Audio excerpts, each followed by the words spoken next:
Shu vaqtga qadar arvohlarning mavjudligiga ishonmasdim. Endi esa boshqacha fikrdaman. Bu voqea sodir bo'lganda men hali universitetda o'qirdim. Xullas, qish chillasida biz 3 qiz ijarada turgan uyimizni bo'shatib qo'yishimiz kerak bo'lib qoldi. Qahratonda ko'chama-ko'cha yurib, ijaraga uy izlashdan yomoni yo'q. 3 kun qidirib bir kampirning uyidan joy topdik. Kamgap, qo'rs, qovog'idan qor yog'adigan qari ayolni ko'rib, hafsalam per bo'ldi. Ijaraga uy topgan dugonamga qarab, bundan tuzukrog'i yo'q edimi? Namuncha buningni turq sovuq bo'lmasa, dedim noroziligimni yashirmay. Yoqmadimi? U holda o'zing topa qol istarasi issig'idan, javob qildi u ham xafa bo'lgan ohangda. Mayli, vaqtincha tura turaylik. Yaxshiroq joy topsak chiqib ketarmiz qizlar. Nima dedingiz? Havo biroz issin. O'shanda joy topish ham osonroq bo'ladi. Ungacha bu kampir bizni yeb qo'ymas. Hazilomuz ohangda so'zladi. Ijara uyni topishda jonbozlik ko'rsatgan. O'rtamizda eng dadilrog'i bo'lgan edi. O'sha uydagi ilk hafta tinch o'tdi. Men hatto birinchi tasavvur aldamchi bo'ladi deganlari rost ekan. Men kampirning tashqi ko'rinishiga qarab, o'zimcha to'n bichibman-da, deb o'yladim. Bu uyda biz u kampirdan bo'lak hech qayerda ishlamaydigan takasaltang o'g'li, ovozi ham chiqmaydigan kelini va jonsarak 2 nabirasi bor edi. Bizga hovlining bir burchagidagi xona nasib etgandi. Xonamiz tor, pastqam va deyarli ta'mirtalab bo'lib qolgandi. Qoraygan devorlarga qarab, bu xonaga bo'yoq tegmaganiga 30 yildan ortiq vaqt bo'lgani sezilardi. Qoraygan devorlar sabab chiroq yoniq bo'lsa ham xona ichkarisini yorug' deb bo'lmasdi. Biz 3 qiz arang sig'adigan bu tor xonada yolg'iz qolishga qo'rqardim. Tiqqi nafas xonada go'yo qandaydir sharpa kezib yurganday, ko'cha sovuq bo'lishiga qaramay, ichkari dim, havo yo'qday tuyulardi. Xayolimda ichkarida qolsam, meni nimadir bo'g'ayotganga o'xshardi. Nafasim tiqilib, tashqariga yugurib chiqib ketardim. O'sha kecha kech uyquga yotdik. Men yotgan sim karavot og'irlashganday tuyuldi va men beixtiyor ko'zlarimni ochdim. Tepamda menga g'amgin tikilib turgan bir ayolga ko'zim tushdi.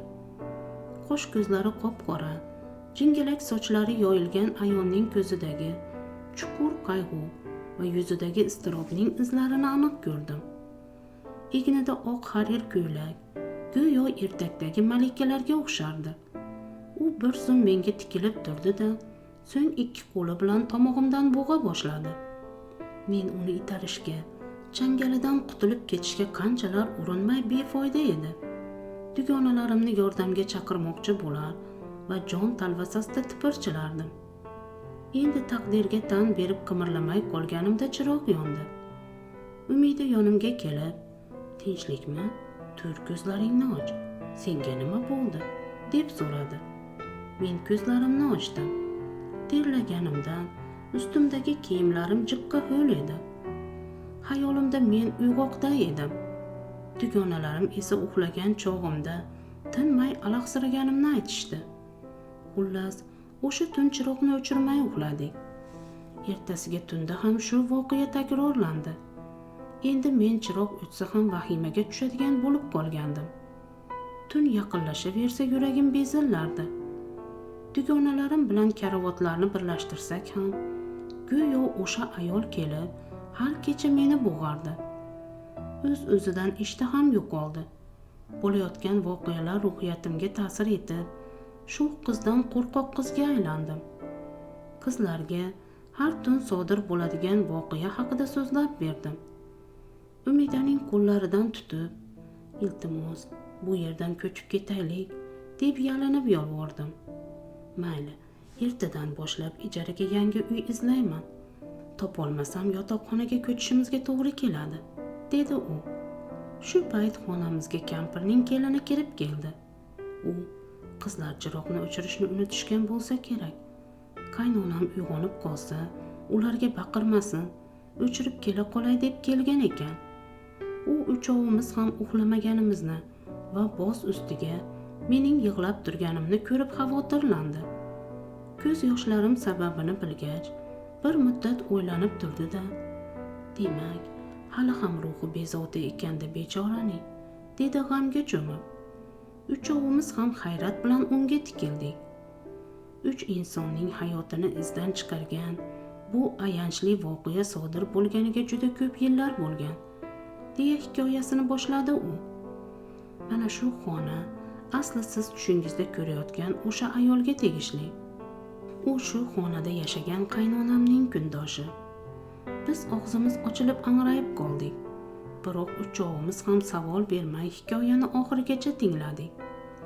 Ha, hayratlanmang, kundoshi. Aytishlaricha u beozor, o'z erini jonidan ortiq ko'radigan, uning halovati uchun jonini qurbon qilishga tayyor ayol bo'lgan ekan. Men bu hikoyani rahmatli qaynotamning singlisidan eshitganman.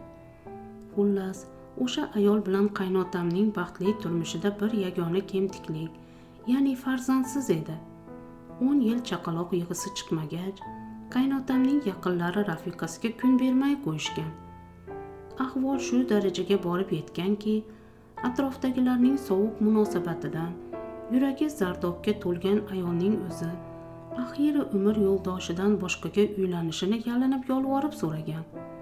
Boz ustiga unga munosib rafiqa ham topgan. Ha, bunday ayollar 100 yilda bir marta kelsa kerak dunyoga. Erini shunchalar suyganki, uning ertasini begonaga emas, balki eng yaqin dugonasiga ishonib topshirishni ko'zlagan. Ya'ni siz ko'rib turgan shu kampir mening qaynonamga. U o'z vaqtida turmushga chiqa olmagan. Eri rafiqasining ko'z yoshlarini artarkan, o'zi ham shu uyda qolib, hech qayerga ketmay birga yashash sharti bilan dugonasiga uylanishga rozi bo'lgan. Taqdirning o'yinlari, chigal jumboqlari ko'p. Bu qanday yuz bergan bilmadim-u, lekin bu xonadonda er 2 xotini bilan yashashni boshlagan.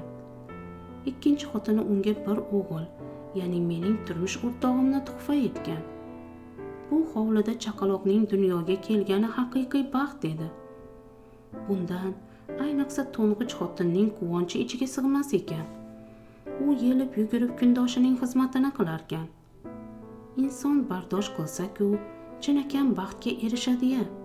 Biroq u har doim ham sabr qilavermaydi. Ayniqsa ayol zoti na issiqqa ko'nadi, na sovuqqa. Ikkinchi xotin Xudo ato etgan ne'matga shukrona aytib yashashni istamay qoladi. U erini va bolasini kundoshidan rashk qiladigan odat chiqaradi. Erining birinchi xotiniga bo'lgan muhabbati cheksiz edi. Bu esa ikkinchi xotinga tinchlik bermasdi. Go'yo yuragiga qora ilon kirib joylashib olganday, tunlari oromini o'g'irlaganidan u kundoshiga kun bermay qo'yadi. Ayol zoti ba'zan nihoyatda kalta fikrlaydi-da. Rashk uning ko'zlarini ko'r qilib qo'yganidan qilishga hozirlanayotgan ishining oqibatini o'ylamasdi ham. Bechora kundoshi bolaga yaqinlashmay qo'ydi. Eri xonasiga kirganida ham kundoshining oldiga chiqarib yuboraverardi. Ota-onasinikiga ketib ham ko'rdi. Bo'lmadi. Eri baribir uni qaytarib olib kelardi. Bunday yashash uchalasiga ham qanchalar azob bo'lganini tasavvur qilyapsizmi? Xullas, kundoshidan qutulishga qaror qilgan ikkinchi xotin o'sha mash'um tunda eri ishga ketganidan foydalanib, to'ng'ich xotinning xonasiga kirib, uni uxlab yotganida bo'g'ib o'ldiradi. O'sha onda yuragini egallagan o'sha qora ilon sekin o'rmalab chiqib ketganday bo'ladi. Uning jodusi qayoqqadir yo'qolgach, qanday jinoyat qilib qo'yganiga fahmi yetadi. Biroq endi kech edi. Ayolni qotillikda ayblab, uzoq yilga ozodlikdan mahrum etishdi.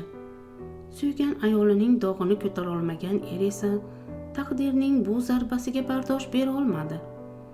Bola esa ammalarining qo'lida ulg'aydi. Mana shunaqa gaplar.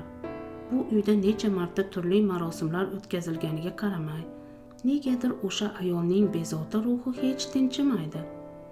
Shu xonadan chiqib ketayotgan ijarachi qizlarning 7-chisi bo'lasiz. Marhumaning ruhi tinchishini juda istardim. Biroq buning uchun nima qilish kerakligini bilmayman. Bezovtalik ruhi uchun azob. O'sha uydan chiqib ketayotganimizda o'zimni ancha yengil his qildim. Yelkamdan xuddi tog' ag'darilganday edi. Kundoshlar orasida yuz bergan ayanchli fojia haligacha meni o'ylantiradi. Hayotdan erta ketgan ayolning ko'zlaridagi qayg'u, yuzlaridagi iztirob izlarini eslasam, ruhi orom topsin deb haqqiga duo qilib qo'yaman. Hikoya tugadi. E'tiboringiz uchun rahmat.